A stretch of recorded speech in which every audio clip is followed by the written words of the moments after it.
Isn't this beautiful? I have to be careful what I film here, because I have been occasionally filming Marley's so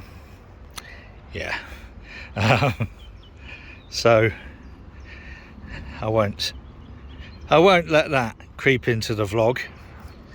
Marley, come on. He's been a bit subdued today. There's old Marley. Seemed to perk up a little bit when I said we was going for a walk. So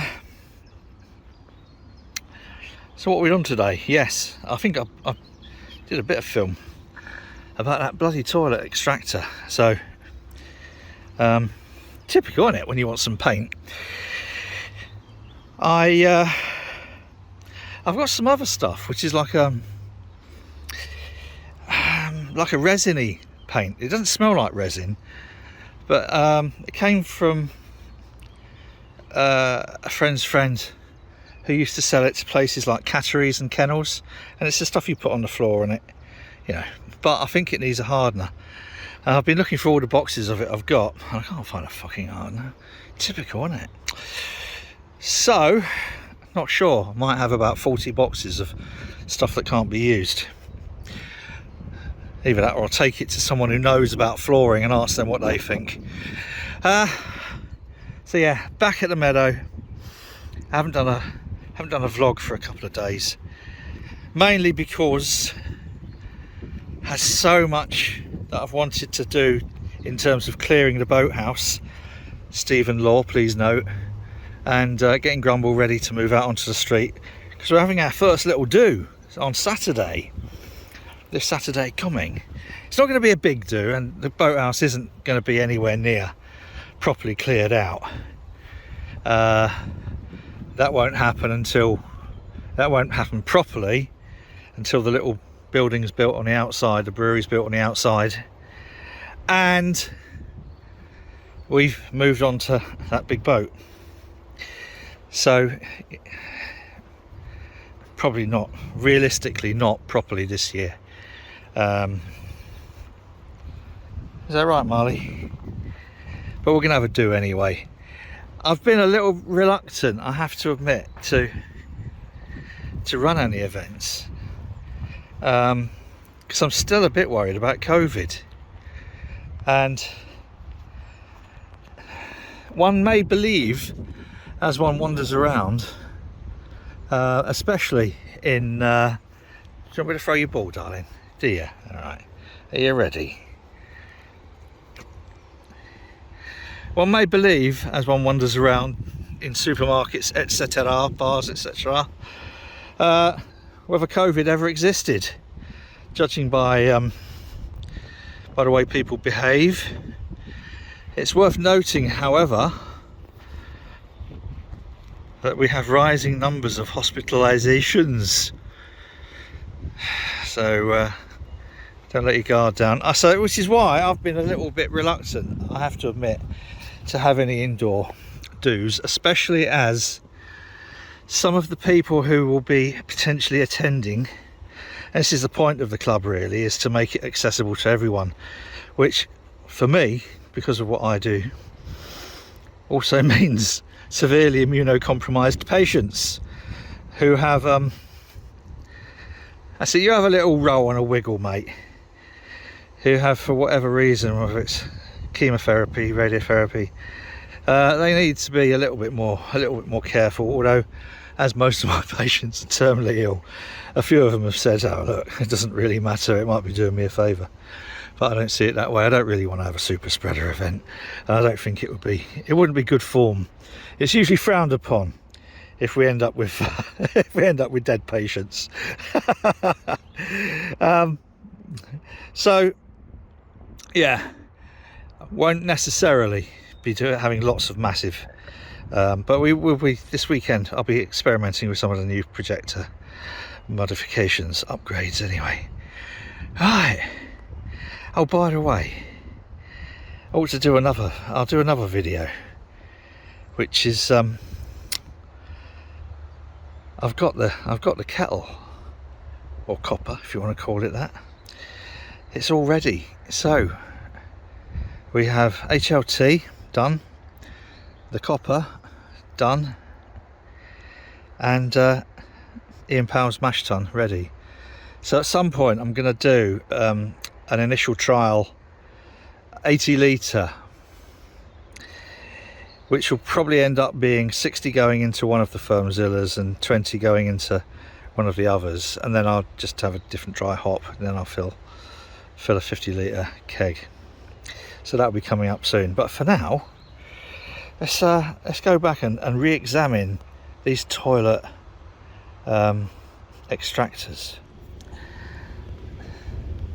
This is part of the ceiling. It's a ceiling tile from the gents, and as you can see, it's had a extractor fan in there. Trying to put the new extractor fan in, only gently. It all just interdisintegrated.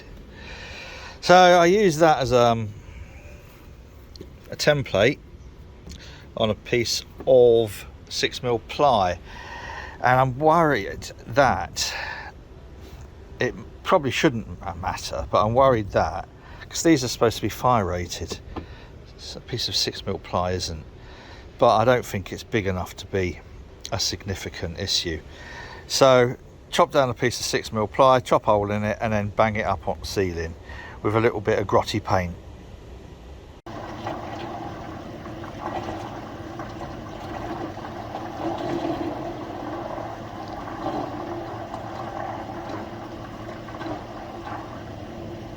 So this is the girlies toilet, and it's not the best paint job in the world on there.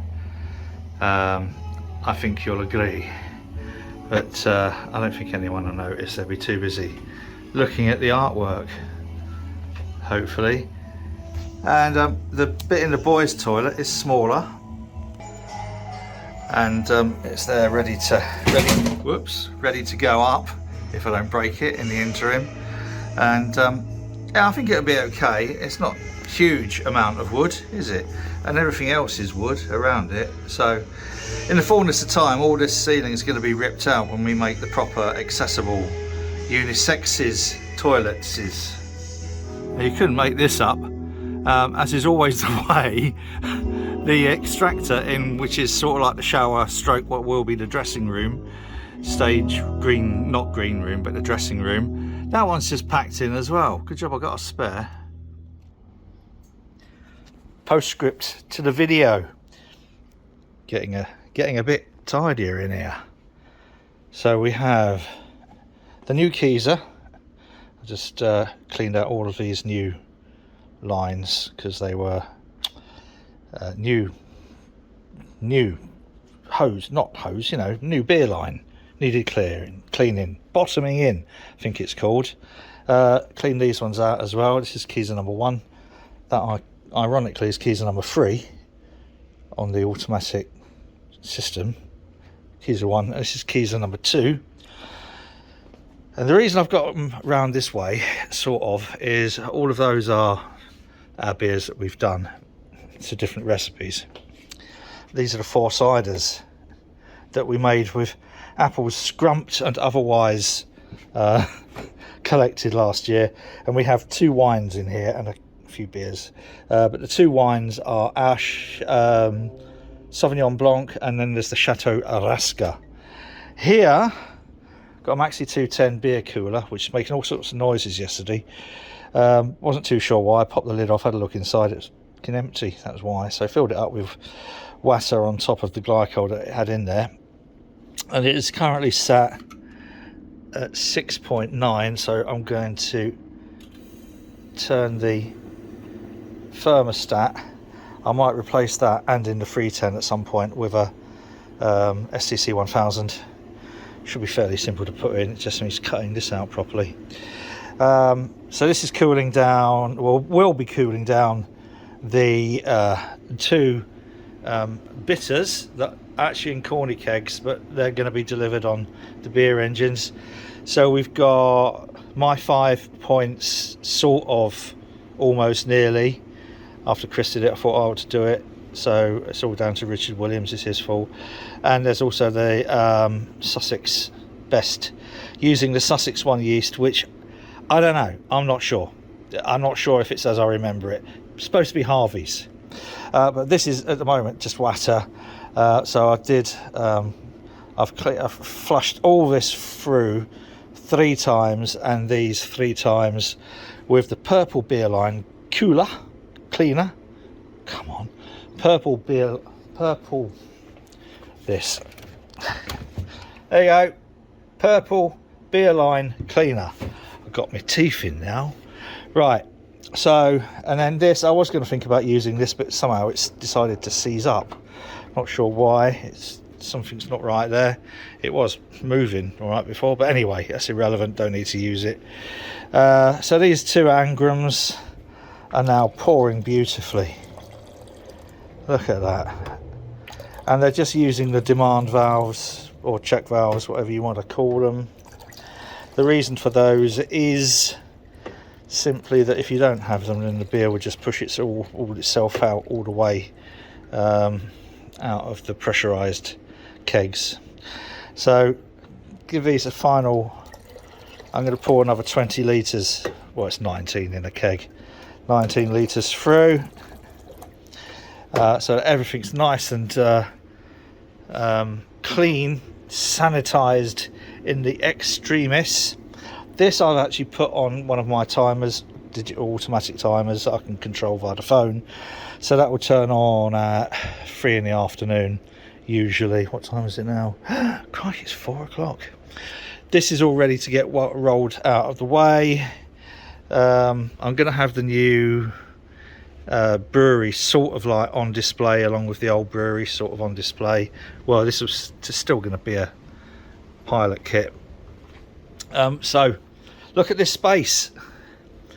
Someone will know how important that is, Stephen. Yard, quite good. Gonna have to clear these hoses away. Don't want anyone tripping over them. My only concern is it's a bit windy. Hopefully that won't be the case tomorrow. So all of this will be out of the way tomorrow. Those are speakers to go outside. Yeah. I'm going to put the 2 cool ships on display as well, so people can see what the cool ships are. And if I've time, this is going to get cut down. Saddle hopefully will be going. There's everything here, you know, boys and girls. But I'm going to cut that down to make 2 riders for these. So put these on wheels so that we can move these around as we need to. This one and that one over there. Eventually, obviously, all of this will be going outside into the brewery. All of this will be over in the bar over there in the corner. For now, that's it. I will leave you with a little glimpse. We're almost ready for the Boathouse's first ever trial run as a club, our first ever event.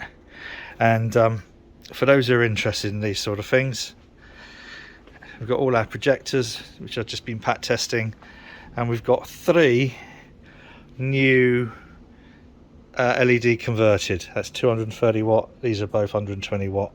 They're bloody bright. So that's all our lighting ready for tomorrow. Super.